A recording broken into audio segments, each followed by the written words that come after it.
مساء الخير على كل مشاهدي ازاي الصحه في كل مكان، وفقره جديده مميزه جدا من ازاي الصحه. لما بنيجي نتكلم عن الحمل الطبيعي الوصف ليه كده هو اسهل ما يمكن وكمان اصعب ما يمكن.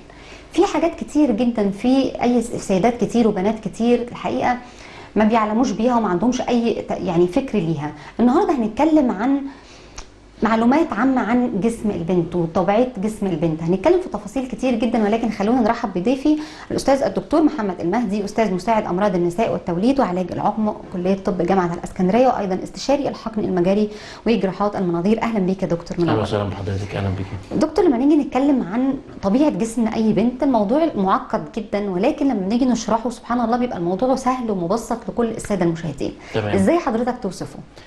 هو في الأول طبعا لازم البنت أو السيدة تبقى عارفة بعض المعلومات عن الأحداث اللي ممكن تحصل لها في فترة البلوغ وفترة الخصوبة ليها، بحيث تبقى عارفة إزاي الحمل بيحصل. جميل.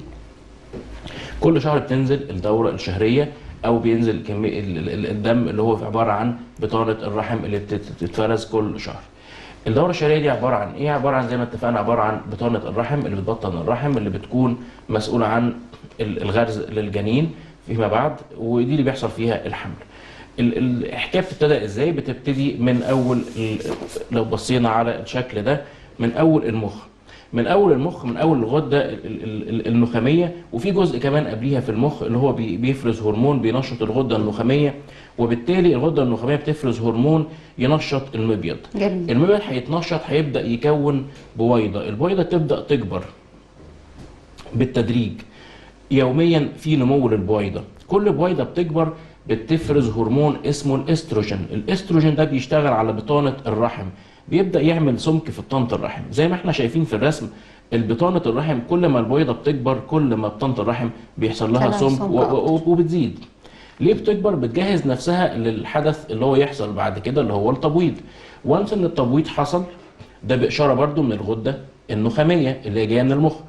التبويض بيحصل بيتفرز هرمون تاني اسمه البروجسترون، يبقى انا عندي 2 هرمون شغالين على بطانة الرحم. هتعمل لها سمك اكتر بحيث ان هي بتهيئ البويضة اللي هي زي ما احنا شايفينها طلعت في الجسم بتاع البنت او السيدة، ان لو حصل منها جنين هتلاقي مكان كويس ان يبدأ يحصل يستقبل فيه حمل في الحمل. طيب احنا اتكلمنا قلنا البويضة بتطلع من المبيض. طب ايه دور المخ والغدة النخامية؟ لو احنا بصينا لازم المخ يدي الاشارة في الاول خالص علشان الغدة النخامية تشتغل وتفرز هرمون تنشيط المبيض. يبقى اذا اي حاجة هتأثر على المزاج بتاع البنت او السيدة، بتأثر على الصحة العامة بتاعتها، بتأثر على المود بتاعها، هتأثر على التبويض. بنشوف بنات كتير جدا اثناء امتحانات الثانويه العامه او اثناء الامتحانات او اي ستريس هي بتخش فيه تقول لي دايما الدوره الشهريه بتتاخر او بتتلخبط. لازم تبقى عارفه ان ده حاجه طبيعيه علشان المخ ما اداش الاشاره في الميعاد المظبوط. الحاجه الثانيه اللي بتاثر على الدوره الشهريه برضو اللي هي الصحه العامه للبنت. لو بنت مثلا عندها مرض مزمن زي امراض الكلى او امراض الدم او امراض الكبد، اكيد ده هياثر على الصحه العامه بتاعتها، بيأثر على انتظام الدوره الشهريه. الحاجه الثانيه بنت بتاخد ادويه لاي حاجة مزمنة برضو ممكن يكون لها تأثير سلبي على الدورة الشهرية وبالتالي على التبويض وعلى حدوث الحمل بعد كده. نسبة الدهون اللي موجودة تحت الجلد بالنسبة للبنت أو السيدة لو قلت قوي أو زادت قوي بتأثر على التبويض. إزاي؟ لقينا إن عشان الدورة الشهرية تيجي للبنت في فترة البلوغ لازم على الأقل من وزن جسمها 17% يكون دهون، وتوصل 18 سنة يبقى حوالي 22 أو خمس جسمها يكون دهون عشان الدورة الشهرية تنتظم. فلو كانت أقل من كده هتأثر بالسلب إن الدورة مش هتيجي. الحاجة التانية إن السمنة المفرطة لما يكون في نسبة دهون عالية برضه في الجسم دي هتأثر على نزول الدورة، هتأثر على انتظام الدورة، وبالتالي فيما بعد بتأثر على حدوث الحمل أو الهرمونات. يبقى إذن لازم البنت تعرف ان الدورة الشهرية دي متعلقة بكل حاجة في جسمها، متعلقة بكل حاجة في حياتها. لو حاجة حدث حصل لها مؤلم او موجع او حاجة كبيرة هتأثر على انتظام الدورة الشهرية بتاعتها فعلا. طب دكتور، لو هنيجي النهارده هنتكلم عن التبويض عند السيدة، ازاي السيدة هنا تعرف ان التبويض هنا جيد ومهيئة ان هي تكون حامل؟ تمام. سؤال جميل جدا، لان ممكن كل سيدة تقول ان البيريود او الدورة الشهرية منتظمة يبقى اكيد ده معناه ان في تبويض بيحصل، وفي الحقيقة لا. نسبة 95% من دورتهم منتظمة يكون عندهم فعلا تبويض. في بتفضل 5% من الحالات اللي البيريود بتاعتها منتظمة بتكون التبويض بتاعها ما بيحصلش. طب امتى السيدة تعرف ان بدأ يحصل تبويض؟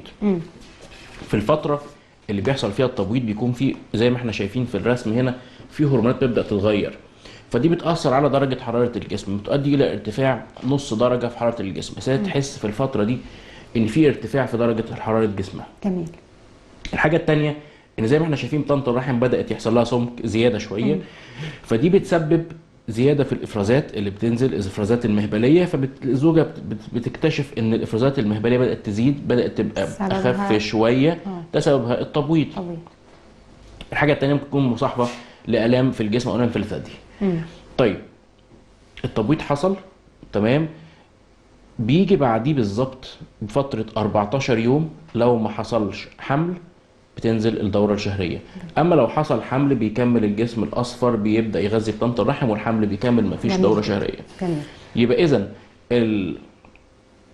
الدورة الشهرية بتنزل بعد 14 يوم من التبويض، فلو واحدة حصل لها التبويض بعد 10 أيام الدورة هتجيلها كده على 24 يوم. لو واحدة حصل التبويض بتاعها عند 20 يوم هتجيلها الدورة الشهرية عند 34 يوم. يبقى إذن التبويض فترته متفاوتة من سيدة لسيدة.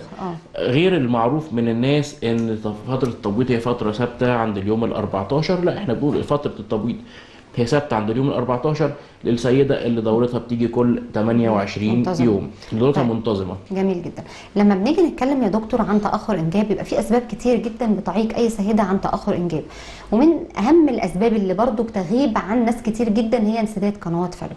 إزاي يا دكتور إن أنا أعرف إن هو ده السبب الأساسي إن مؤخر الحمل عند أي سيدة؟ تمام. قناة فالوب هي عضو منسي شوية بالنسبة لكتير من السيدات، وفي ناس كتير ما تعرفش ايه هي قناة فالوب. قناة فالوب لو احنا بصينا للشكل ده، ده الرحم بتاع السيدة اللي بيحصل فيه الحمل، وده المبيض اللي بيحصل منه تبويض. اللي بيوصل بينهم جميل. هي قناة، القناة دي قناة عبارة عن عضلة مع غشاء مخاطي مع أهداب بتوصل بين تجويف الرحم لحد المبيض. من خلال قناة فالوب بيحصل حاجات كتير جدا. اولا الحيوان المنوي بيمشي من خلالها علشان يقابل البويضة في الثلث الاخير ليها. حاجة تانية ان الاهداب بتاعت اللي احنا شايفينها دي بتلتقط البويضة من المبيض بحيث ان تسمح لدخول البويضة داخل قناة فالوب. بيحصل التقاء بين الحيوان المنوي مع البويضة في الجزء ده. بعد ما بيحصل التقاء بيحصل حاجة اسمها الاخصاب، وبعد كده الانقسام جوه قناة فالوب. يبقى اذا قناة فالوب هي تعتبر الحضانة الطبيعية اللي ربنا خلقها، اللي بيحصل فيها الإخصاب واللي بيحصل فيها انقسام الجنين في المراحل الأولى ليه. طيب بيمشي الجنين من خلال قناة فالوب عن طريق الحركة الدودية ليها لحد ما يوصل لعضلة لتجويف الرحم علشان يحصل غرز أو يحصل ثبات للجنين داخل تجويف الرحم. جميل. إزاي بكشف على قناة فالوب؟ قناة فالوب لو الزوجة اشتكت بتأخر حمل وكانت تبويضها كويس، تحليل الزوج كويس، مفيش اي سبب واضح، اشك فيها، اشك في قناه فالوب. بحقن صبغه في الرحم عن طريق اشعه الصبغه بتعدي في غلاف قناه فالوب وتطلع في الحوض، وبصور المريضه بشوف القناه اذا كانت هي بتعدي صبغه ولا لا، فيها انسداد ولا لا، هي سليمه وصحيه ولا لا، في التصاقات حواليها ولا لا. الحاجه الثانيه هي المنظار البطني اللي هو بيشخص لو في اي التصاقات حوالين قناه فالوب، وفي نفس الوقت هو بيعالجها. لو في بطانه مهاجره موجوده في الحوض مسببه اي مشاكل لقناه فالوب برضه بيعالجها. قناه فالوب هي دي مشكلتها ان هي اللي بيحصل فيها حاجه اسمها حمل خارج رحم. لو حصل ان في مثلا التصاقات داخل القناه وحصل اخصاب والجنين جه توقف في المكان ده في اي مكان فيه بالظبط، بيحصل حاجه اسمها الحمل خارج رحم، وده للاسف بينتهي باستئصال للقناه. من ضمن الحاجات يا دكتور اللي عايزين نعرفها، هل السن ليه تاثير عن حدوث حمل هنا ولا لا؟ اكيد طبعا السن بيأثر في الحمل. اولا السن الصغير، السن الصغير بيبقى لسه الجسم مش مهيئ لحدوث الحمل. بنشوف البنات اللي بتتجوز بدري مثلا قبل السن المعروف في سن 18 او 19 سنه، بيكون الرحم بتاعها لسه حجمه صغير، بيكون المبيض لسه مش منتظم الوظائف بتاعته، التناغم اللي بين الغده النخاميه وبين المبيض ما بيكونش وصل لمرحله الكمال. بنلاقي ان البنات دول دايما ممكن يعانوا شويه من تاخر في الحمل، ممكن يعانوا من اجهاض في البدايه لان الرحم لسه حجمه صغير، لسه مش مهيئ لحدوث الحمل، الدوره الدمويه بتاعته لسه مش منتظمه. السن الصحي يا دكتور ان اي سيده تحمل فيه هو قد ايه؟ حوالي يعني حوالي 25 سنه، ده كويس جدا، من 25 ل 35 يا دكتور 14 و15 سنه بالظبط. بس هو مش هو ده الصح، هو لسه البنت جسمها لسه ما اخدش طبعا الشكل بتاعه، لسه الرحم بتاعها ما وصلش لمرحله النضوج، لسه حجم المبيض بتاعها والوظيفه بتاعته ما انتظمتش، هي لسه مش مهيئه ان هي تخش في العبء بتاع الحمل، مش مهيئه للعبء ان الجنين هيطلع هياخد منها التغذيه، هياخد منها بروتينات، يعني هياخد الناس يا منها. دكتور تتاخر خلاص تضرب عن الجواز لا لا بعد مش لا لا 25 لا سنة. لا طبعا. يعني من 25 ده كويس جدا. كويس جدا. من 25 ل 35 ده يعتبر احسن فتره السيده الحمل. تقدر تدي فيها كويس جدا بالنسبه لحدوث الحمل. الجنين هيطلع كويس، هي صحتها مش هتتاثر خالص، هتطلع ان شاء الله كويسه، هيبقى عندها مخزون تقدر تخدم نفسها بيه، هيبقى الاعراض السخيفه بتاعه الحمل او مضاعفات قليلة الحمل شوية. هتبقى قليله كتير.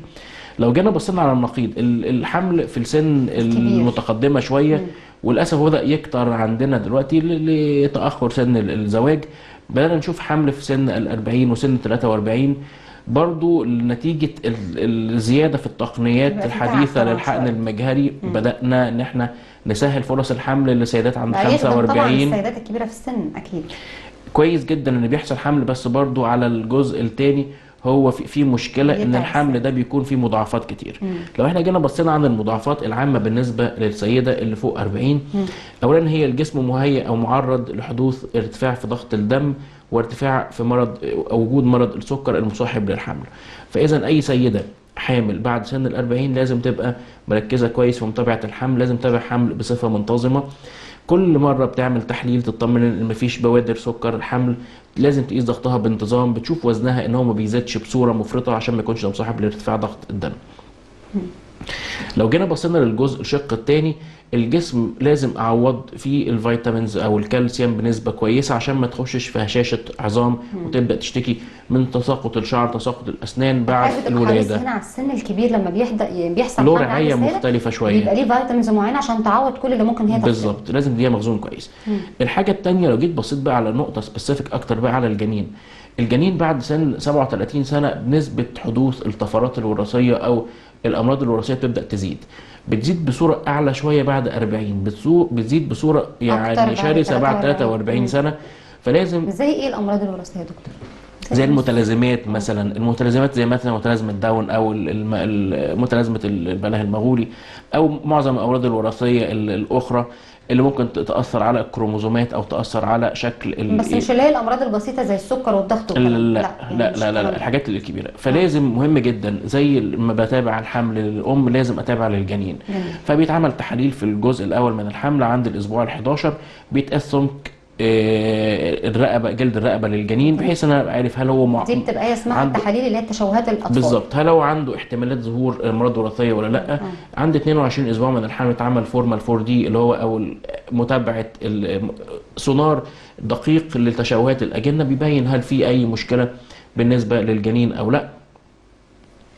بعد كده طبعا بالمتابعه في الشهر التاسع مهم جدا ان هي تتابع وتتشاف هل هتولد طبيعي، هل في مشكله ولادة الطبيعي، بتتابع بالموجات فوق صوتيه، بتعمل حاجه اسمها دوبلر بحيث ان اطمن على كفاءه الجنين لحد الاخر. جميل جدا. دكتورة انت النهارده يعني مبسوطه جدا على كل المعلومات القيمه اللي حضرتك النهارده اضفتها لكل الساده المشاهدين، وان شاء الله نستكمل كلامنا ونستكمل اسئلتنا ان شاء الله في فقرات ثانيه. باذن الله ان شاء الله. شرفتنا يا دكتور. مشاهدينا فقرتنا انتهت، بنشكر الاستاذ الدكتور محمد المهدي، استاذ مساعد امراض النساء والتوليد وعلاج العقم كليه طب جامعه الاسكندريه، وايضا استشاري الحقن المجاري وجراحات المناظير. بنشكر حضرتك. شكرا استاذ مروه، شكرا لحضرتك. مشاهدينا فقرتنا انتهت، استنونا فقرات متجدده دايما من ازاي الصحه.